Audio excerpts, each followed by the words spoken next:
네, 이렇게 부활절 오후 예배까지 예배를 사모하는 마음으로 이 자리에 나오신 교우분들 환영합니다. 저희가 겸손한 마음으로 주님 앞에 나아갈 때 인자와 진실이 많으신 하나님께서 죄 많은 부끄러운 우리의 죄욕을 주님의 의로움으로 가려주시고, 우리가 주님께 나아갈 때 정금같이 나아갈 수 있도록 성령님 이 시간 함께하여 달라고 다 같이 주여 한번 부르고 기도하겠습니다. 주여!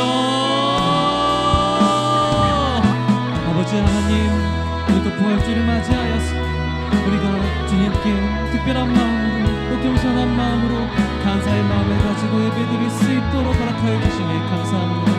주님, 우리가 드리는 이 시간 처음과 끝 우리 주님께서 기뻐 받아주실 줄 믿으며 주님께 나아갈 때에 우리의 죄악이 주님의 의로움으로 덮여줄 줄 믿습니다. 우리의 부끄러움을 가려주고 주님의 의로움을 덧입어 의롭다 칭함받았으니 주여 담대함으로 주님 앞으로 나가게 하시고, 주님께 입은 그 은혜대로 나아갈 때에 우리가 정금같이 주님 앞으로 나아갈 수 있을 줄 믿습니다. 이 믿음 가지고 나아갈 때에 주님 우리의 생각과 마음을 지켜주시고 우리 마음을 굳건하게 하여 주셔서 주님께로 나아갈 때 주님 좌로나 우로나 치우치지 아니하고 온전히 굳게 주님께로 나아가게 하여 주시옵소서. 선하신 주님의 부르심이 있으니 우리가 나아갈 수 있습니다. 주의 음성에 귀 기울이는 우리에게 주님 늘 말씀하셔서 우리가 주님 앞으로 마지막까지 나아갈 수 있기를 간절히 바라고 원합니다. 아버지, 우리와 함께하여 주시옵소서. 예수님의 이름으로 기도합니다. 아멘. 우리 이 시간 다 같이 기쁜 마음을 가지고 찬양하겠습니다.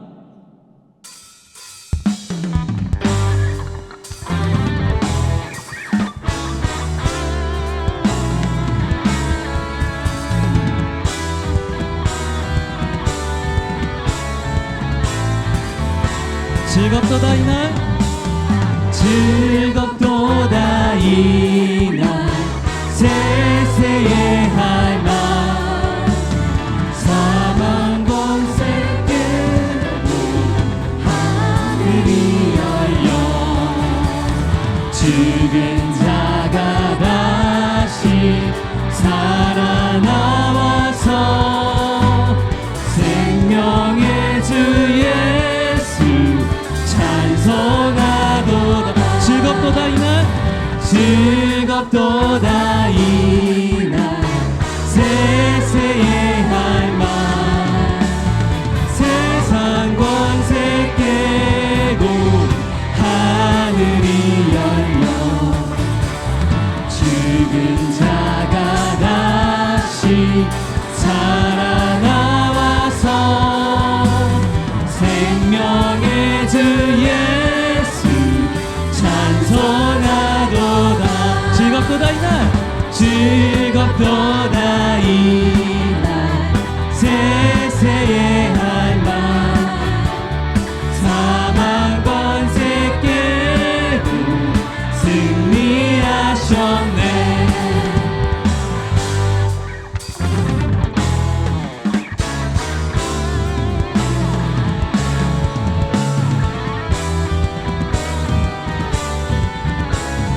부활하신 주님 나타나시니, 부활하신 주님 나타나시니 천지 만물 모두 새 옷 입었네. 꽃은 남발하고 잎이 울거져 승리하신 주 찬송하여라.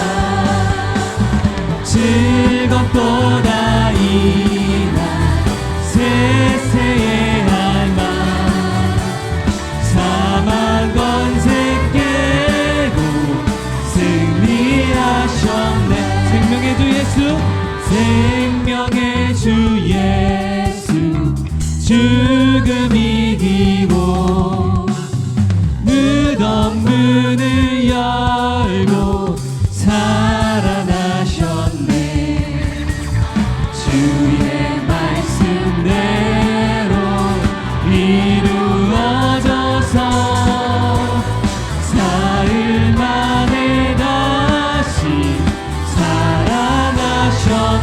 즐겁도다 이날 즐겁도다 이날 세세의 할망 사망 권세 깨고 승리하셨네 즐겁도다 이날 세세의 할망 사망 권세 깨고 승리하셨네 목소리로만 고백할까요?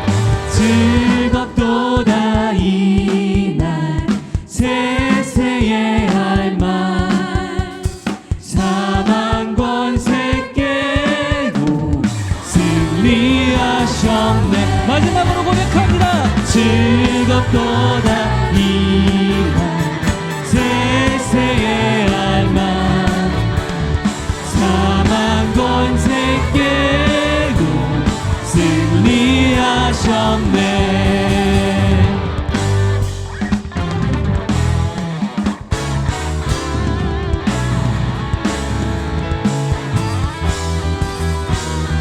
즐거운 날, 승리의 날, 오늘 이르는 이 말이 우리 기쁨의 고백이길 소원합니다. 아멘.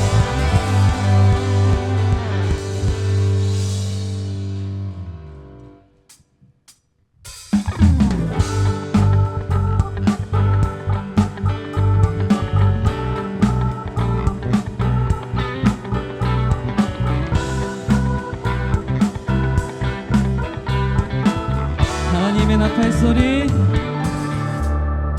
하나님의 나팔 소리 전지 진동할 때에 예수 영광 중에 그를 타시고 천사들을 세계 만국 모든 곳에 보내어 구원받은 성도들을 모으리 하나님의 나팔 소리, 하나님의 나팔 소리 천지 진동할 때에 예수 영광 중에 그를 타시고 천사들을 세계 만국 모든 곳에 보내어 구원받은 성도들을 모으리 나팔 불 때, 나팔 불 때 나의 이름 나팔 불 때 나의 이름 나팔 불 때 나의 이름 부를 때에 잔치 참여하겠네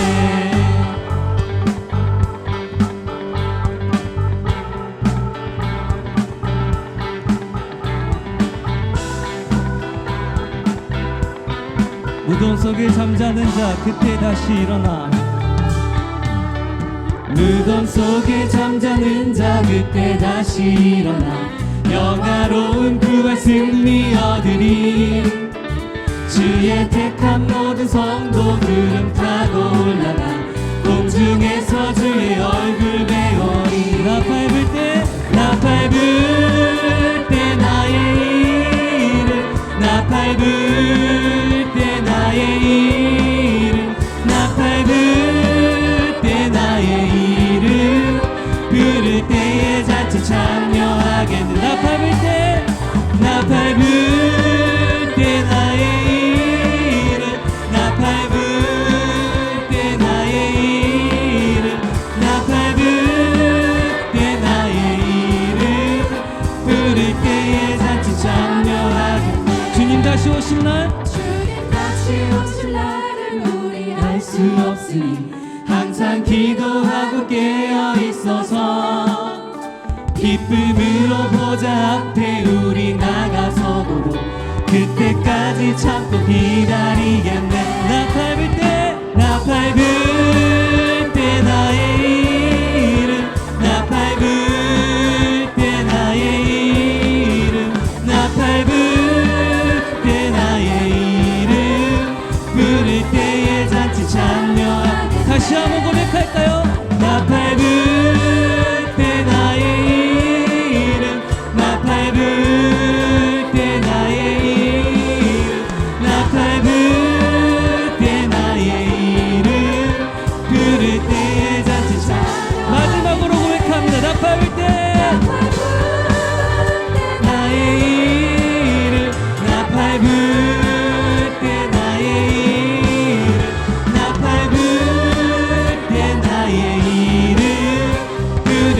그의 잔치 참여하겠네. 할렐루야.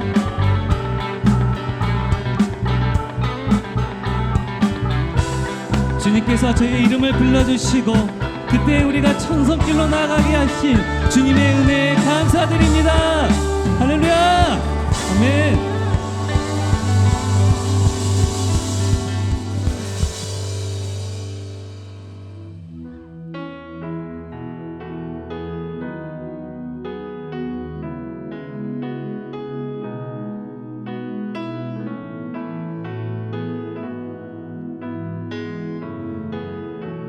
오늘 숨을 쉬는 것 감사.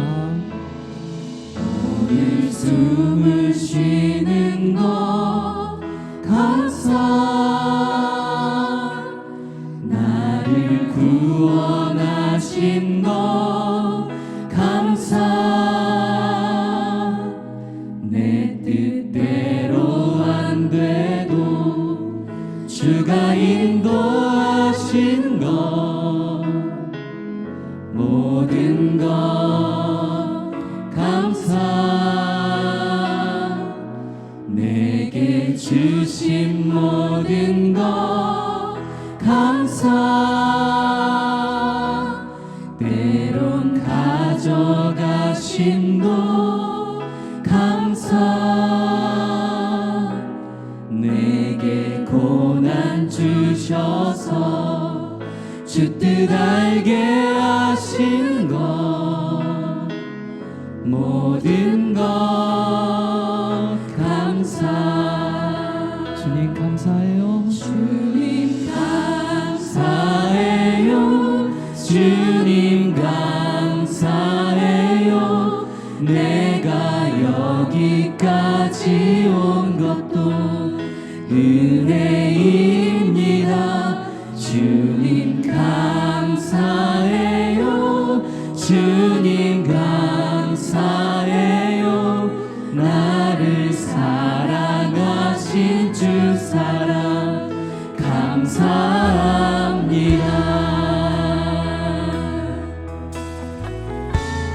항상 주 안에 있음 감사. 항상 주 안에 있음 감사. 참된 소망 주심도 감사.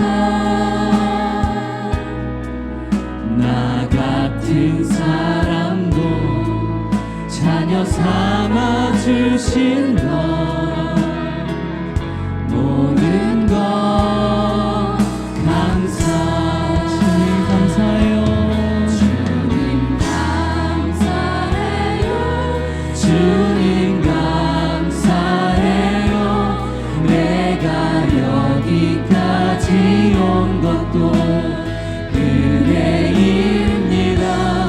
주님 감사해요. 주님 감사해요. 나를 사랑하신 주 사랑 감사합니다. 주님 감사해요. 주님 감사해요. 주님 감사해요. 내가 여기까지 온 것도 은혜입니다. 주님 감사해요. 주님 감사해요. 나를 사랑하신 주 사랑 감사합니다. 주님 감사합니다. 주님 감사해요. 주님 감사해요. 내가 여기까지 온 것도 은혜입니다. 주님 감사해요. 주님 감사해요. 나를 사랑하신 주 사랑 감사합니다. 오늘 이 자리에 우리를 불러주신 주님께 감사의 마음을 담아 오늘 예배를 위해서 기도하도록 하겠습니다. 김소승 목사님이 말씀을 전하실 때 우리 마음 가운데 우리 마음이 부드러워져서 주의 말씀을 받아 변화되는 성령의 역사가 있게 해달라고, 주님의 뜨거우심이 우리 마음 가운데 온전히 전해지게 해달라고 주여 한번 부르고 다 같이 기도하겠습니다. 주여,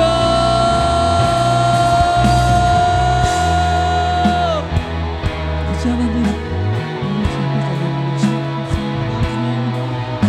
순종하시는 목사님 가운데 주여 능력을 임하셔서 우리가 주 말씀을 전해주실 때 주의 말씀이 우리 마음 가운데 신경 있게 하여 주시고 주의 말씀이 능력이 있어서 우리 가운데 변화가 이루어지게 하여 주시옵소서. 주님, 연합한 우리 마음 가운데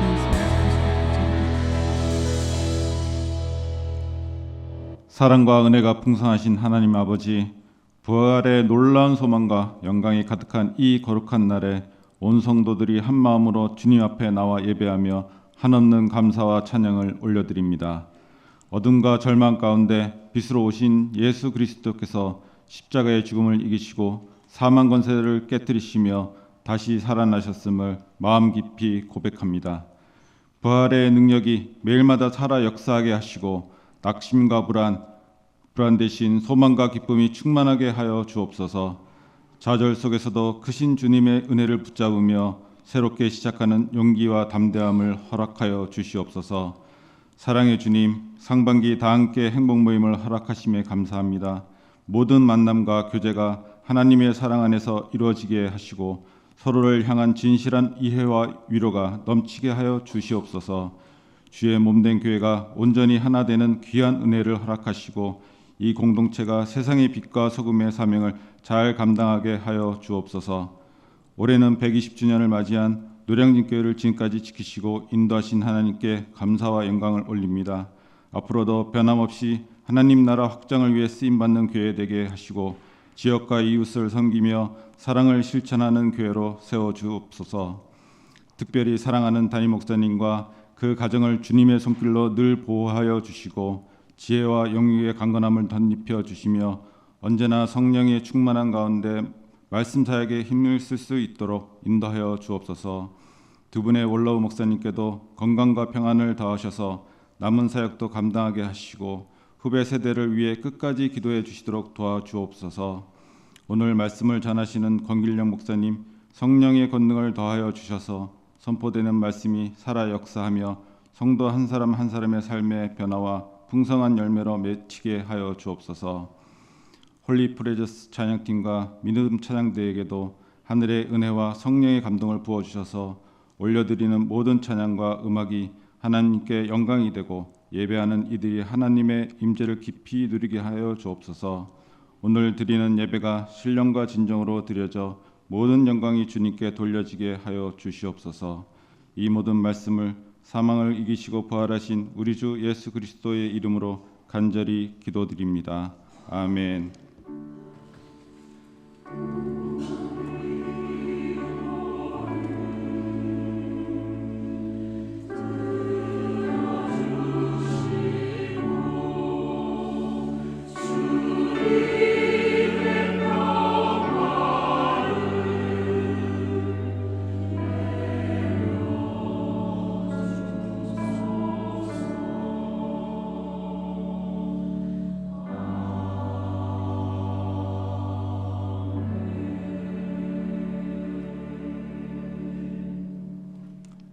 성도의 교제 시간입니다. 서로 축복하고 인사하겠습니다. 주님이 우리를 도우십니다.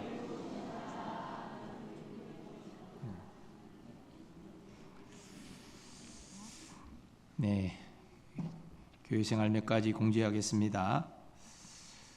이번 주부터 금요 성령 기도회가 재개됩니다. 또 사모하는 마음으로 함께 기도의 자리로 나오시기 바랍니다. 동산 기도회가 또 재개됩니다. 사무실로 신청해 주시기를 바랍니다.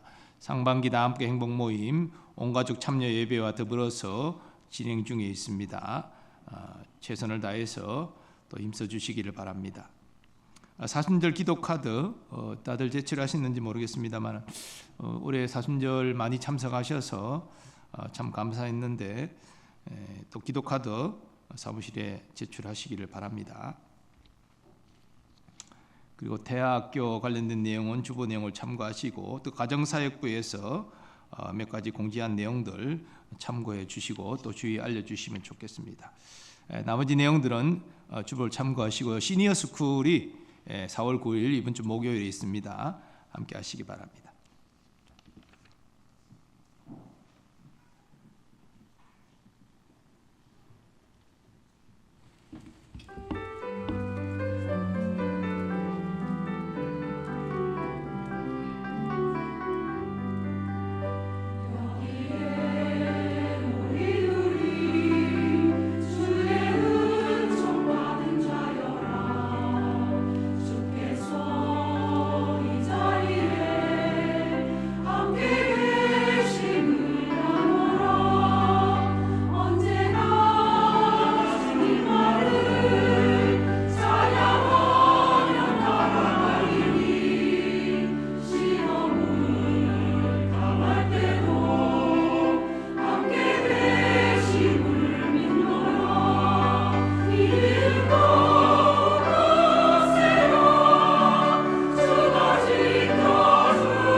오늘 하나님께서 우리에게 주시는 말씀은 갈라디아서 2장 20절과 로마서 6장 5에서 7절 말씀입니다. 먼저 갈라디아서 2장 20절 말씀을 합독하겠습니다. 갈라디아서는 신약성경 304면에 기록되어 있습니다. 갈라디아서 2장 20절 말씀을 함께 합독하겠습니다. 내가 그리스도와 함께 십자가에 못 박혔나니 그런즉 이제는 내가 사는 것이 아니요 오직 내 안에 그리스도께서 사시는 것이라. 이제 내가 육체 가운데 사는 것은 나를 사랑하사 나를 위하여 자기 자신을 버리신 하나님의 아들을 믿는 믿음 안에서 사는 것이라. 아멘. 다음으로 로마서 6장 5에서 7절 말씀을 합독하겠습니다. 로마서 6장 5에서 7절 말씀은 신약성경 246면에 기록되어 있습니다. 함께 말씀을 합독하겠습니다. 같은 모양으로 연합한 자가 되었으면 또한 그의 부활과 같은 모양으로 연합한 자도 되리라. 우리가 알거니와 우리의 옛사람이 예수와 함께 십자가에 못 박힌 것은 죄의 몸이 죽어 다시는 우리가 죄에게 종노릇 하지 아니하려 함이니 이는 죄에서 벗어나 의롭다 하심을 얻었음이라. 아멘. 예, 할렐루야. 예, 오늘은 부활절입니다. 예, 우리 성도님들의 마음속에 어떻게 부활의 그 기쁨이 충만하신지요. 아멘. 예, 근데 솔직히 저는 그런 마음이 들어요. 이 부활이라는 단어가 왠지 좀 멀게 느껴지지 않는가. 그러니까 차라리 부흥이라고 하면 마음이 조금씩 뜨거워지는 것 같습니다. 그러니까 뭔가 좋은 일이 일어날 것 같고 왠지 기대가 되고, 그런데 부활은 조금 와닿지 않는 것이죠.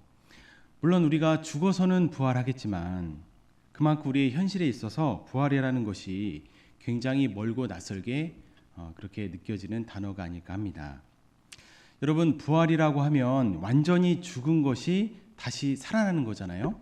그러니까 우리 삶에 있어서 완전히 무너지고 도저히 회복될 것 같지 않은 그런 어떤 경제라든지 관계라든지 어떤 건강이라든지 그런 것들이 과연 회복될 수 있을까? 하지만 여러분, 부흥이나 부활이나 모두 사실은 같은 것입니다. 부흥, 식어버린 것이 다시 타오르는 것이고, 부활, 죽은 것이 다시 살아나는 것입니다. 그러니까 부흥이나 부활이나 둘 다 끝난 것 같았는데 끝난 것 같은 그 자리에서 하나님이 다시 시작하시는 것이죠.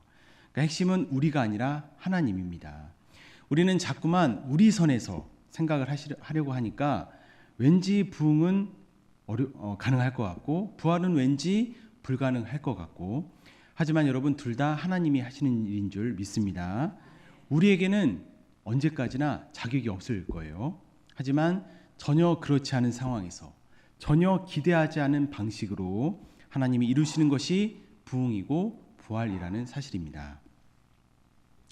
그러므로 나 자신이나 어떤 환경에서 어떤 가능성을 따지고 있지 말고 하나님의 주권에 우리 자신을 내어드리는 그러한 결단이 우리에게 있기를 소망합니다. 그래서 이 부활절이 그냥 매번 치르는 어떤 절기가 아니라 하나님, 부활의 그 능력을 내 삶 가운데도 허락하여 주옵소서, 그렇게 소망하고 또 기대함으로 이 절기, 또 오늘 하루, 또 일주일, 우리 평생이 될 수 있기를 간절히 축원합니다. 자, 부활은 하나님의 영역이고 하나님의 능력이죠. 그런데 여러분, 부활하기 위해서 반드시 통과해야 하는 관문이 있습니다. 무엇이죠? 죽음입니다. 그렇습니다. 죽음이죠. 자, 아마 속으로 그렇게 생각하는 분이 있을지 모르겠어요. 아니, 목사님은 맨날 죽는 이야기, 맨날 고난 이야기 하는가? 오늘 좀 부활절인데 좀 기쁜 이야기를 하지 또 죽는 이야기를 하는가? 그런 분이 계실 것 같습니다. 그런데 여러분, 죄송하지만 맞습니다. 오늘도 죽는 이야기예요. 그러나 오늘은 죽음으로만 끝나지 않습니다. 죽음 이후에 하나님께서 머지않아 곧 우리 삶 가운데 반드시 부활의 기쁨을 허락해 주실 줄 믿습니다. 이 죽음과 부활은 우리 신앙에서 뗄 수 없는 한 쌍입니다. 그래서 결코 따로 얘기할 수가 없는 것입니다. 죽어야 살죠. 여러분, 진정으로 부활을 원하십니까? 부활의 기쁨을 진정으로 누리기 원하세요? 그러면 잘 죽어야 합니다. 죽어야 살 수 있는 것이죠. 예수님도 죽음을 완전히 통과하셨습니다. 금요일에 골고다에서 이 죽음의 고통을 완전하게 다 겪으시고, 또 토요일 안식일에는 무덤에서 그냥 그 죽음을 다 머무셨죠. 그리고 나서 부활하셨습니다. 더구나 이 죽어야 사는 원리에 대해서 바울은 갈라디아서에서 이렇게 고백을 하고 있습니다. 내가 그리스도와 함께 십자가에 못 박혔나니 그런즉 이제는 내가 사는 것이 아니요 오직 내 안에 그리스도께서 사시는 것이라. 이제 내가 육체 가운데 사는 것은 나를 사랑하사 나를 위하여 자기 자신을 버리신 하나님의 아들을 믿는 믿음 안에서 사는 것이라. 아멘. 내가 그리스도와 함께 십자가에 못 박혔다. 그러니까 십자가에 못 박혀서 완전히 죽어야 합니다. 그리고 나서 이제는 내가 사는 것이 아니요 오직 내 안에 그리스도께서 사시는 것이다. 여러분, 사는 것도 내가 다시 사는 것이 아닙니다. 내가 그동안 충분히 고통받았으니까 내 자아가 다시 살아나는 게 아니죠. 내 자아는 죽고 바로 그 중심에 예수님께서 주인 되어 사시는 것입니다. 그러니까 죽고 살아나서 주체가 바뀌는 것이죠. 내 인생의 주인이 바뀌는 것입니다. 이것이 성경이 말씀하시는 부활인 줄 믿습니다. 이 시간 이 의미에 대해서 함께 생각해 보려고 합니다. 자, 먼저 따라해 보겠습니다. 죽어야 합니다. 옆에 보시고 죽어야 합니다. 죽으십시오. 예, 부활하려면 먼저 죽어야 하죠. 여러분, 너무 맞는 말인데, 그런데 여러분 정말로 꼭 죽어야 할까요? 그러니까 덜 죽으면 안 될까요? 그냥 적당히 죽고 내 모습 그대로 그냥 좀 고쳐서 살면 안 되겠습니까? 제가 이렇게 말씀드리는 이유는 우리가 잘 죽지 않기 때문입니다. 우리가 부활을 원한다고 말은 하지만 사실 우리가 정말 원하는 것은 부활이 아닙니다. 우리는 부활을 원하지 않아요. 예수님 믿고 좀 나은 사람이 되어서 그냥 내 모습 그대로 살고 싶어 합니다. 1516교회를 섬기는 이상준 목사님은 이것을 재활이라고 표현하셨습니다. 그러니까 우리가 원하는 건 부활이 아니고 재활이다. 너무나 적절한 말인데, 여러분, 재활이 뭐죠? 재활은 사고가 나거나 병에 걸렸을 때 아직 남아있는 부분을 최대한 살려서 다시 작동하게 하는 게 부활이 아니고 재활이죠.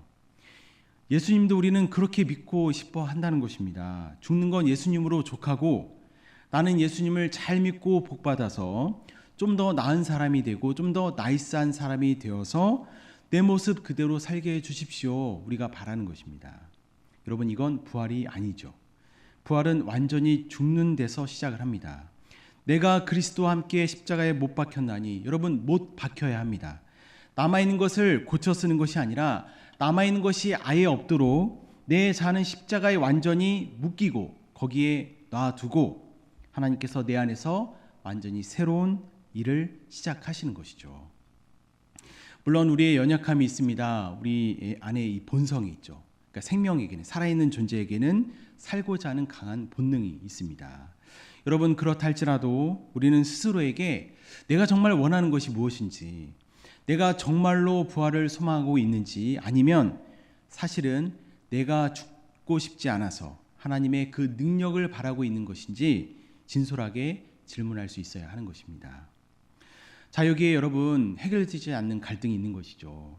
왜냐하면 하나님은 결코 우리를 적당히 고쳐서 쓰고 싶어 하지 않으시거든요. 그러니까 우리는 재활을 원합니다. 하지만 하나님은 부활을 원하세요. 우리는 내가 죽고 싶지 않습니다. 그런데 하나님은 죽지 않으면 부활이 없다 말씀하십니다. 그러니까 죽어야 하는데 우리 스스로 죽지 못합니다.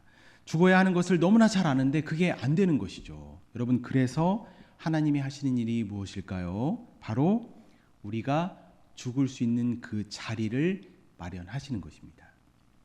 그것이 어디예요? 광야입니다. 여러분, 또 광야입니다.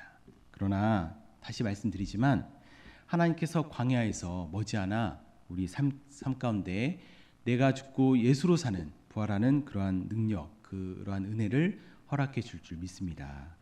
여러분, 광야, 고난의 자리, 나의 연약함이 다 드러나는 자리, 감추어 두었던 나의 죄의 그러한 모든 문제가 수면 위로 올라오는 자리죠. 모든 게 뒤틀리고 나의 존재의 밑바닥을 보게 되는 자리가 바로 광야입니다. 광야는 이 내 밑바닥에 있는, 나의 중심에 있는 진짜 나의 모습, 나의 모든 죄성과 나의 모든 거짓 자를 다 하나님이 까발리시고 결국 그것을 죽이는 곳입니다. 왜 그렇게까지 하시는가? 여러분, 왜냐하면 그래야 죽기 때문이에요. 그렇게 해야 겨우 죽는 신용을 우리가 할 수 있습니다. 그리고 내가 죽어야 하나님이 일하실 수 있기 때문이죠. 내가 죽은 그 자리에서 하나님께서 부활의 역사를 시작하시기 위함인 줄 믿습니다. 여러분, 요즘 내적 치유에 관심이 참 많잖아요. 물론 이제 그렇게 된 지 꽤 되었는데, 저도 목회 상담을 전공했지만, 그러니까 성경적인 내적 치유와 일반 상담의 차이가 뭘까? 그런 고민을 많이 하고 있습니다. 물론 하나님 중심이냐 사람 중심이냐 그러한 근본적인 차이도 있지만, 그러나 중요한 또 하나의 차이는 바로 죽음에 대한 관점이라고 생각합니다. 여러분, 상담에서는 회복에 초점이 맞추어져 있죠. 우리의 내면 깊은 역동을 이해하려고 하고 무너지고 왜곡된 부분을 회복하도록 돕습니다. 물론 그렇게 이해하고 공감하고 기다려주는 건 너무나 중요하죠. 그런데 상담이 다루지 못하는 영역이 있습니다. 바로 죽음의 영역이에요. 그런데 성경은 처음부터 죽음을 말씀하십니다. 진정한 내적 치유도 엄밀하게 말씀을 드리면 내가 죽는 것입니다. 내 안에 여전히 살아있는 부정적이고 왜곡된 내 자아가 죽는 것이죠. 여러분, 내적 치유가 왜 위로와 공감만으로 되지 않는 것일까요? 우리의 문제가 단순히 상처의 문제만이 아니기 때문입니다. 우리는 죄성을 가진 죄인이죠. 그래서 우리는 누구나 모든 사람에게 모든 일에 대해서 죄를 짓고 있습니다. 우리가 하나님께만 죄를 짓고 있는 것이 아니라 하나님께 죄를 짓는 만큼 서로에게도 죄를 짓고 있는 것이죠. 우리가 상처 입은 피해자이기도 하지만 동시에 누군가를 아프게 하는 가해자인 것입니다. 여러분, 이 죄성은 고쳤을 수 있는 게 아닙니다. 꺾여야 하고 죽어야 합니다. 이게 바로 재활이 아니라 부활인 것입니다.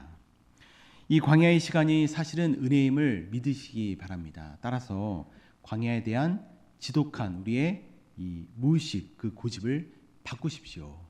광야는 그 무엇 때문이 아니라, 그 누구 때문도 아니라 바로 하나님이 허락하신 곳이고 하나님이 작정하신 곳입니다. 거기에 아무도 없어도 하나님이 계시죠. 여러분 한번 따라해 볼까요? 죽어야 삽니다. 먼저 죽어야 부활이 있는 줄 믿습니다. 그 사실을 믿으시면서 나는 죽고 다시 살게 하는 이 광야의 여정을 믿음으로 끝까지 잘 통과하는 우리 모두가 될 수 있기를 간절히 축원합니다. 자, 광야는 하나님이 나를 몰아넣는 곳이라고 말씀드렸죠. 그렇다면 그곳에서 어떻게 나올 수 있을까요? 영원히 광야일 수는 없잖아요. 나와야 하는데 어떻게 나올 수 있을까요? 물론 죽어야 나오겠죠. 하나님이 우리를 죽이기로 작정하신 하나님의 그 목적이 이루어져야 나오는 것입니다. 그런데 이때 중요한 것은 광야에서 잘 죽는 것입니다. 여러분, 무엇이라고요? 잘 죽어야 합니다. 그러니까 광야에 들어갔으면 거기서 잘 죽어야, 그러니까 광야에 잘 머무는 훈련을 마쳐야 나오는 것입니다. 그렇게 내 자가 잘 죽었구나 하는 증거가 있는데 세 가지 측면을 생각해 보려고 합니다. 먼저는 우리의 시선을 하나님께 고정하는 훈련이 되는 것입니다. 그것이 잘 죽는 거예요. 우리가 아프면 여러분 사실 우리만 보이죠. 옆에서 누가 죽어가고 있어도 내가 팔이 골절되어 있으면 그 통증이 가장 큰 것이 우리입니다. 그래서 우리가 광야에서도 우리는 고통당하는 내 자신만 보이고 아무런 희망도 없는 그러한 광야의 거친 땅, 또 거친 바람, 거기에 또 날리는 먼지, 마치 나를 보는 것 같은 그것에만 집중하는 것이 우리 사람이죠. 우리가 그럴 수 있습니다. 그런데 여러분, 그러고 있으면 우리는 그 광야에 함몰되어 버립니다.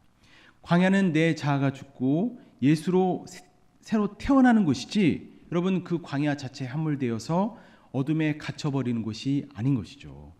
그래서 로마서 6장 6절 하반절에 보면 죄의 몸이 죽어 다시는 우리가 죄에게 종노릇하지 아니하려 함이다 말씀하십니다. 그러니까 죄에게 종노릇하려는 우리의 그 습성, 우리의 그 본성, 습관, 방향성을 끊어내는 것이 목적인 것입니다. 광야 자체도 아니고 고통 자체도 아니고 구원을 받았음에도 여전히 이 죄의 습관, 옛 습관에 따라서 자꾸만 죄에게 종노릇하는 우리의 그 방향성을 끊는 것이 우리를 두신 목적이라는 사실입니다. 그러므로 광야에서는 하나님께 시선을 고정해야 합니다.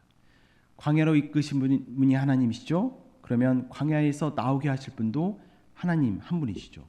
우리의 힘으로도 되는 것이 아니고 상황이 기적적으로 바뀌어야 되는 것도 아닙니다. 오직 하나님이 하십니다. 바로 그 하나님께 시선을 고정하는 것이 첫 번째 훈련인 것입니다. 하나님께 시선을 고정했으면 이제는 내 모든 것을 어떻게 해야 할까요? 그 하나님께 가져가는 훈련이 되어야 합니다. 여러분, 갈라디아서 2장 20절 이렇게 말씀하십니다. 이제는 내가 사는 것이 아니다. 내 안에 그리스도께서 주인 되어 사시는 것이다. 여러분, 그렇다면 내 삶에 일어나는 모든 문제는 누구의 문제인 것입니까? 내 문제가 아니라 하나님의 문제인 것입니다. 여러분 이 말씀을 잘 이해하셔야 되는데 내 문제가 아니고 하나님의 문제다. 이 의미는 그러면 이제 내가 마음껏 죄를 지어도 좋다는 의미가 아닙니다. 그러니까 문제는 내가 계속 저지르고 수습은 주님이 하시라 이런 의미가 아닙니다. 그러니까 책임을 떠넘기는 게 아니에요. 주권의 문제죠. 그리고 주인에게 이 결정권, 운명권을 내어드리는 것이 사실은 가장 책임 있는 우리의 행동이라는 사실입니다. 여러분 광야로 몰아넣은 분이 하나님이시라면 이제 나에게 일어나고 벌어지는 모든 문제의 해결책도 주님께 있습니다. 바로 그 고백을 하는 훈련이에요. 그러면 여러분 문제가 생겼을 때 그것을 누구에게 가져가야 할까요? 하나님께 부지런히 가져가는 것입니다. 내가 붙잡고 있는 것이 아니라 하나님께 가져가고 하나님께 확인을 받고 하나님께 확답과 응답을 받는 것이죠. 이 훈련을 해야 한다는 것입니다. 제가 한 번은 가슴에 통증이 있어서 병원에 갔습니다. 여러분 걱정이 되니까 저도 나름대로 열심히 유튜브를 보면서 공부를 했겠죠. 그래서 의사 선생님께 선생님 이건 이래서 이렇고 저건 저래서 그런 것 같습니다. 그랬더니 의사 선생님이 뭐라고 하셨을까요? 그렇게 잘하시면 알아서 치료하시지 왜 나한테 웃으시는 분들은 다 경험이 있으신 거예요. 그리고 진단을 받으니까 원인도 그게 아니었습니다. 제가 가슴 운동을 하기 위해서 주먹으로 가슴을 막 치고 여러분 이제 그 격투기에서 그렇게 훈련을 하거든요. 근데 이제 어설프게 하다가 몸이 병든 것이죠. 물론 젊었을 때 혈기 있을 때 이야기입니다.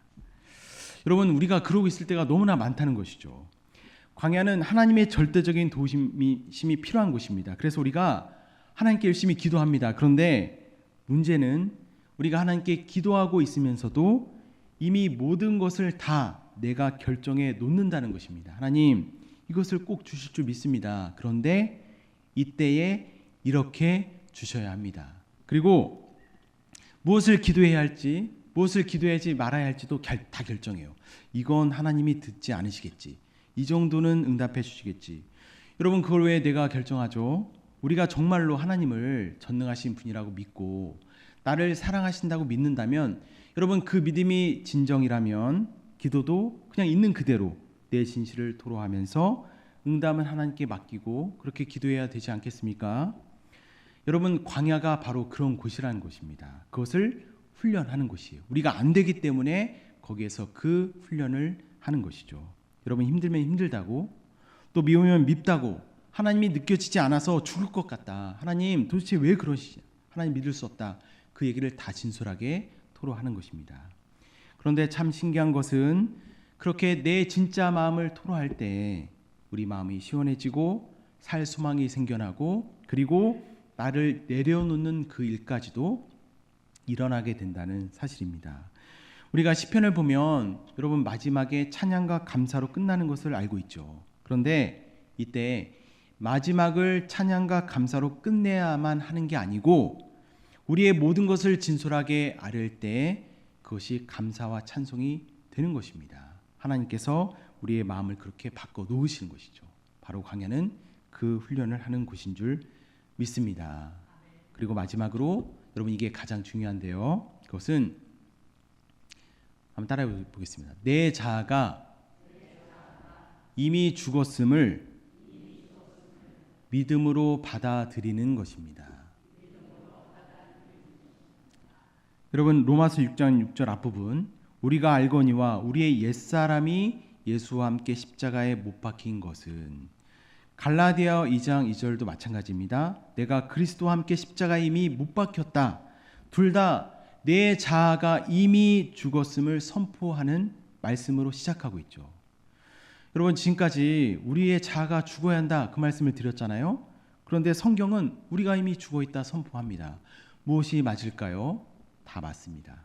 그러니까 이미 죽었다는 것은 하나님이 십자가에서 이루신 역사를 말씀합니다. 이미 완성된 일이에요. 죽어야 한다는 것은 그 하나님의 역사를 내 삶으로 가져와서 실제로 살아내는 인생 과정을 의미합니다. 여전히 진행 중인 일인 것입니다. 여러분 신앙은 내가 어떤 길을 개척하는 것이 아니라 하나님께서 이미 하신 그 일에 동참하는 그 길을 우리가 따라 걷는 것임을 잊으시지 않으셔야 합니다. 우리는 육신에 속한 존재죠. 그래서 내 눈에 보여야 믿게 됩니다. 그런데 여러분, 계시록을 보면 사탄은 용으로 등장하고 예수님은 연약한 어린 양으로 등장합니다. 그런데 실체는 정반대예요. 사탄은 사실 보잘것없는 뱀에 불과하고 예수님은 위험 있는 사자입니다. 이때 여러분, 무엇을 우리가 인정할 것이냐? 그러니까 내 눈에 보이는 것이냐, 가려져 있지만 실체냐? 마찬가지로 우리의 이 자아에 대해서도 내가 지금 느끼는 것, 아니면 하나님이 이미 이루신 것, 하나님은 십자가에서 우리의 자아가 죽고 이미 승리했다 선포하십니다. 우리가 알거니와 바로 그것을 믿음으로 받아들이는 것입니다. 그러면 우리에게 궁금한 게 있죠. 그러면 이 삶에서 벌어지는 이 치열한 싸움은 도대체 무엇일까? 여러분, 이 싸움이 가짜가 아니잖아요. 진짜입니다. 그런데 여러분, 이 싸움도 가만히 우리가 들여다보면 그 가운데 무엇이 있느냐? 바로 사실은 나 자신이라는 강박이 있다는 사실입니다. 그러니까 내가 느껴야 죽었다고 생각을 하는 것이죠. 내가 속 시원히 털어내야 이긴 거라고 우리는 생각을 합니다. 그러니까 우리 안에 이 싸움이 너무나 치열하다 보니까 그 치열함 속에서 우리는 자꾸만 하나님을 잊게 되는 것이죠. 이 싸움을 내가 이겨내야만 한다고 생각을 하고, 내가 만족스러워야 잘한 거고, 내가 인정이 되어야, 하나님이 백날 말씀하셔도 내가 인정이 되어야 그것을 사실로 받아들이려 한다는 것입니다. 여러분, 이 싸움을 너무나 잘 보여주는 영화가 있는데, 믿음의 승부라는 영화예요. 기독교 영화. 벌써 2006년에 개봉했었으니까 이제 굉장히 오래되고 이제 보신 분들도 많을 텐데, 혹시라도 보지 않으신 분이 있다면 꼭 찾아서라도 보시면 좋겠습니다. 그러니까 정말 감동적인 영화인데요. 그러니까 어떤 스토리냐면, 만년 꼴찌인 고등학교 미식 축구팀, 럭비팀이 있는데 한 감독이 부임하면서 믿음으로 팀을 변화시키는 그러한 내용입니다. 그런데 한 장면 굉장히 유명한데요. 여러분, 럭비는 공을 가지고 사람을 돌파하는 그런 스포츠잖아요. 그래서 데스크롤이라는 운동을 하는데, 그게 무엇이냐면 손으로 사람을 업고 기는 그러한 훈련을 합니다. 그러니까 한 선수가 30야드, 그러니까 우리로 치면 한 25m 정도가 한기인 선수가 있어요. 그런데 그 선수의 눈을 가리고 훈련을 하는 것입니다. 그런데 여러분, 이 선수가 볼 때 그동안 해왔던 운동이 있잖아요. 그러니까 자기가 어느 정도 한계인지를 스스로 이미 알고 있는 거예요. 그런데 그러니까 이제 운동을 할 때 힘드니까, 감독님 30야드 오지 않았나요? 그런데 감독은 뭐라고 하냐면, 아직이야, 조금 더 할 수 있어, 1m 더, 1m 더, 그렇게 하는 것이죠. 그러니까 이 선수가, 감독님 근육이 타는 것 같아요, 죽을 것 같습니다, 여기까지 제 한계입니다, 못하겠어요. 그런데 감독은 아직이야, 포기하지 마, 계속 할 수 있어, 너는 포기하지 않아 하고 더 할 수 있다고, 아직 할 수 있다고 계속 그렇게 말하는 것입니다. 그래서 결국 몇 미터를 갔을까요? 이 선수가 쓰러지면서, 감독님 이게 제 최선이에요, 더 이상 남아있는 힘이 없어요. 여러분, 25m가 한계인 선수가 30m, 한 5m를 더 간 게 아니고 80야드, 75m를 갔습니다. 여러분, 75m는 엔드존이라고 해요. 경기장 끝입니다. 여러분, 감독이 격려하니까 갑자기 초능력이 생긴 것입니까? 그렇지 않습니다. 사실은 이 선수 안에 이미 그 능력이 있었던 것이죠. 하지만 스스로 나는 여기까지야 하고 자기 자신을 두고 자기 자신을 가두고 살고 있었던 것입니다. 여러분, 바로 이게 믿음이죠. 하나님이 말씀하셨으면 내가 아니어도, 내가 비록 못 느껴도 하나님의 그 말씀을 신뢰하고 받아들이는 것이 믿음입니다. 여러분, 눈을 가린 이 선수처럼 우리에게도 보이지 않는 것이 있죠. 바로 하나님이 이미 이루신 그 일이 우리에게는 도무지 보이지 않습니다. 하지만 감독은 알고 있어요. 이 선수가 어디까지 갈 수 있는지 알고 있습니다. 우리 인생의 주인 되시는 하나님도 이미 알고 계신 것입니다. 우리는 우리 자신을 언제까지나 믿을 수 없을 것입니다. 사실은 믿어서도 안 되죠. 하지만 우리를 선택한 하나님은 믿을 수 있습니다. 우리가 우리 자신을 믿지 않아야 하는 것처럼 우리는 그 하나님을 믿어야만 하는 것입니다. 바로 이 믿음의 테스트, 곧 나의 현실을 믿을 것이냐 아니면 현실이 아니어도, 그러니까 느껴지지 않아도, 그 누구도 나 자신도 인정할 수 없을지라도 하나님이 하신 일을, 하나님이 주신 그 약속을 하나님이 말씀하셨으면 그것이 맞습니다 하고 정말로 동의하고 그 현실이 진짜라고 바라볼 것이냐. 바로 이 싸움, 이 훈련이 내가 죽는 마지막 훈련인 줄 믿습니다. 사랑하는 성도 여러분, 이제 말씀을 마치겠습니다. 계속 뭐 죽는 이야기, 광야해서 이제 마음이 좀 무거울 수도 있을 텐데, 여러분, 그러나 바로 이 죽음이 우리 인생의 무거운 짐을 풀어주고자 하시는 하나님의 부르심, 은혜임을 믿으십시오. 그리고 사실 왜 이렇게 힘들까? 내가 하려고 하니까 힘든 것이죠. 내가 어떻게든 죽어보려고 하니까 너무 지치는 것입니다. 그러나 더구나 우리 본성은 무엇을 요구해요? 살고 싶다. 살 수도 없고 죽을 수도 없는 이 현실이 너무나 어려운 것이죠. 하지만 우리가 아무리 잘하려고 해도 우리 스스로 만족할 날은 결코 오지 않습니다. 하나님은 우리에게 너를 선택한 나를 믿어라 말씀하시지, 너는 언젠가 너를 믿게 될 거야, 그 말씀을 결코 하시지 않습니다. 우리가 바라보는 오직 하나님 한 분인 줄 믿습니다.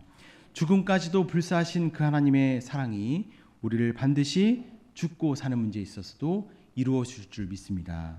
우리는 하나님을 믿으며 하나님을 오직 바라보며 하나님을 향하며 그렇게 묵묵히 걸어가는 것입니다. 그렇게 나아가는 가운데 부활의 능력도 우리의 삶 가운데 온전히 부어지고 오직 하나님의 은혜로 살아가는 우리 모두가 될 수 있기를, 그래서 우리 삶 가운데 진정한 부활의 기쁨이 임재하기를 예수님의 이름으로 축원합니다. 기도하겠습니다. 하나님 아버지, 이 시간 나는 죽고 예수로 사는 복음을 말씀해 주시니 감사합니다. 우리는 자꾸만 내 모습 그대로 조금 더 나아지는 것을 꿈꾸지만 주님은 우리가 정말 사는 길, 곧 나는 죽고 예수로 사는 그 부활을 말씀하심을 믿습니다. 하나님이 시작하신 그 일을 이루실 줄 믿사오니 우리 인생의 모든 여정 가운데 하나님을 바라보게 하시고 하나님께 모든 것을 가지고 나아가게 하시며, 무엇보다 내 생각이나 느낌이나 확신이 아니라 하나님께서 하신 그 일을 바라보는 우리가 되게 하여 주옵소서. 그 결단 가운데 부활의 기쁨을 온전히 허락하여 주실 줄 믿사오며 부활의 소망 되시는 예수 그리스도의 이름으로 기도드립니다. 아멘.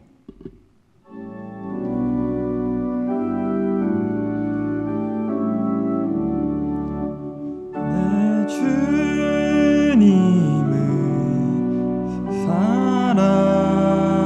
살아계셔 날 지켜주시니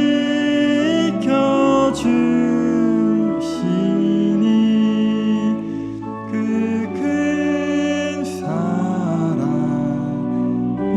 날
시간 주님께서 우리에게 주신 귀한 말씀을 생각하며 기도하겠습니다. 우리가 붙잡고 있는 복음이 단순한 지식이 아니라 우리 삶 속에 생명으로 흐르게 해달라고, 더 이상 내가 주인 되어 사는 삶이 아니라 예수님이 주인 되어 살아가는 그런 삶을 살아가게 해달라고, 그리고 각자가 품은 기도 제목을 위해 이 시간 주여 한번 부르고 믿음으로 함께 합심하여 기도하겠습니다. 주여! 하나님 아버지, 이 시간 우리에게 주신 말씀을 붙들고 기도합니다.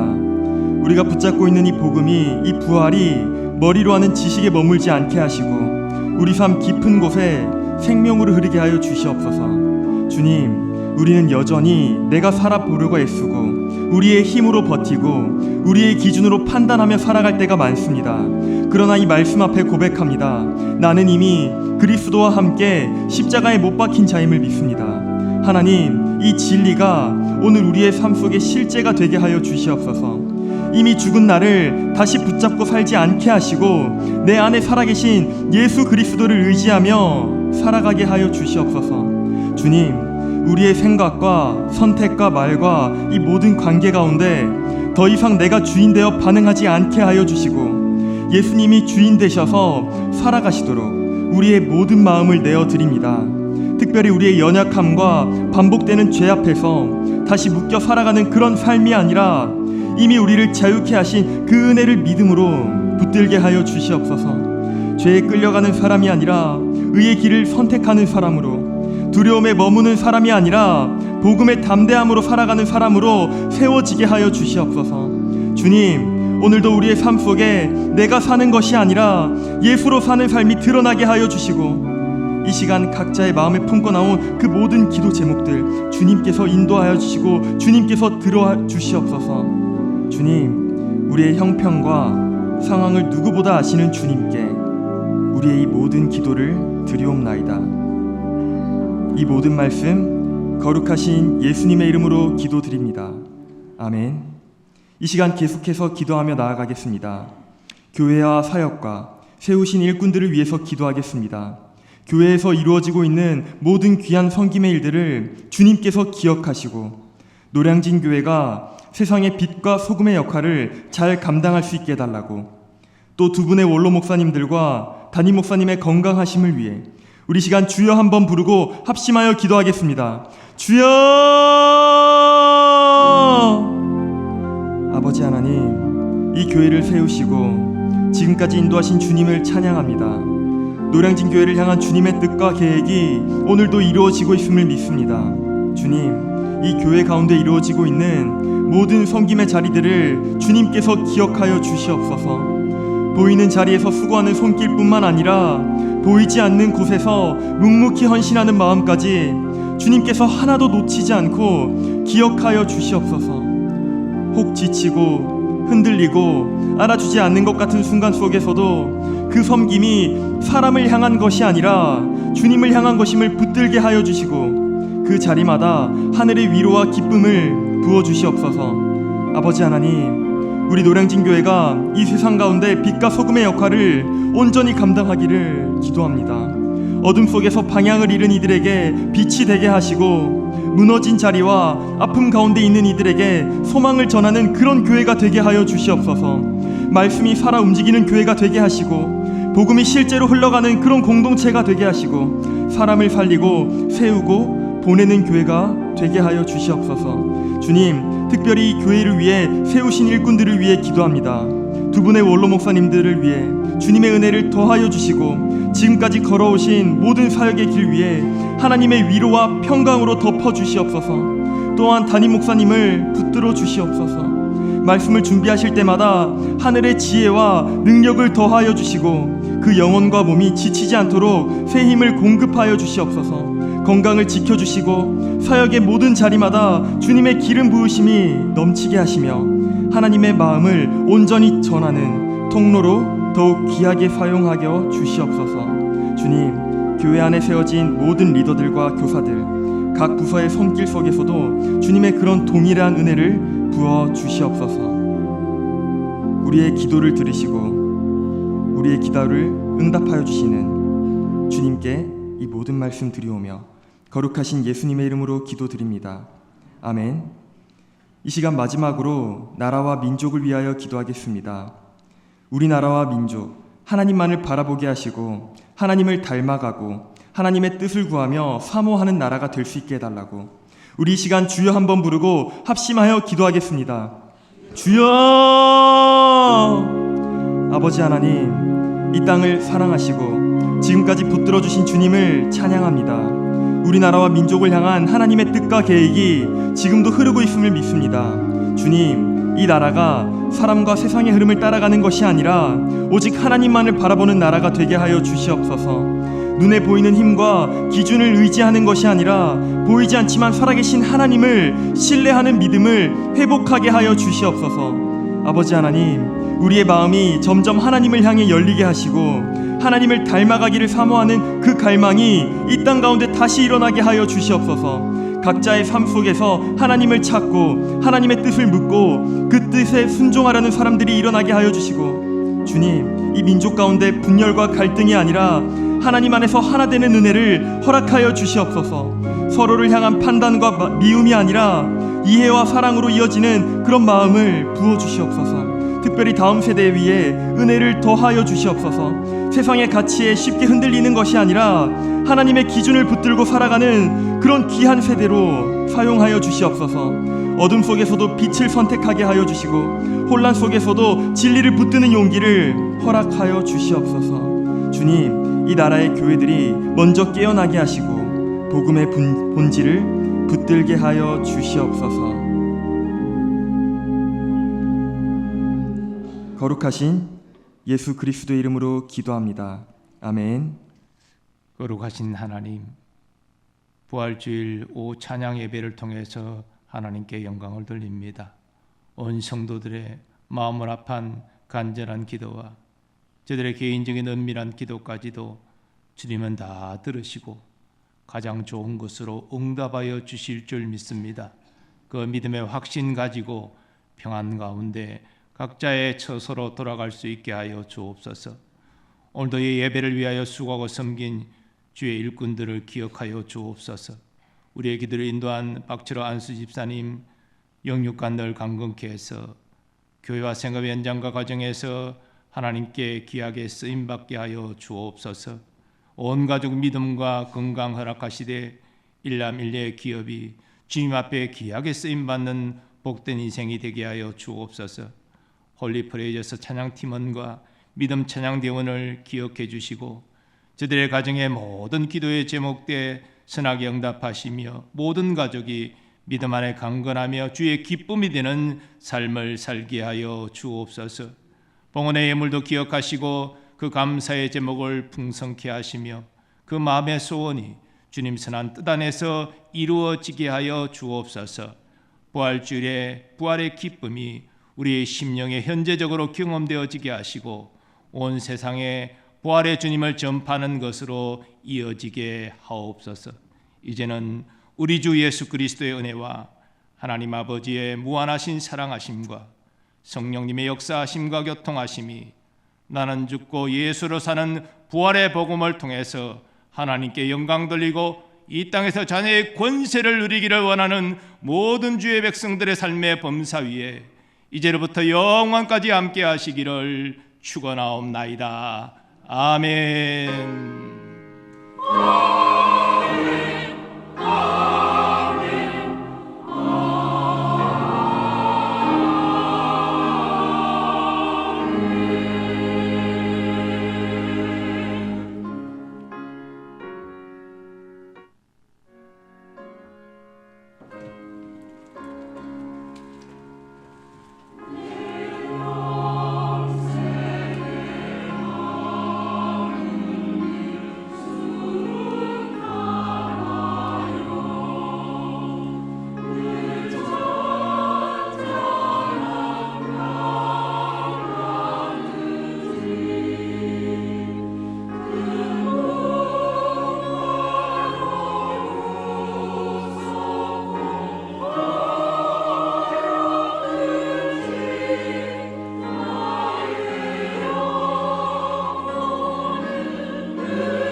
주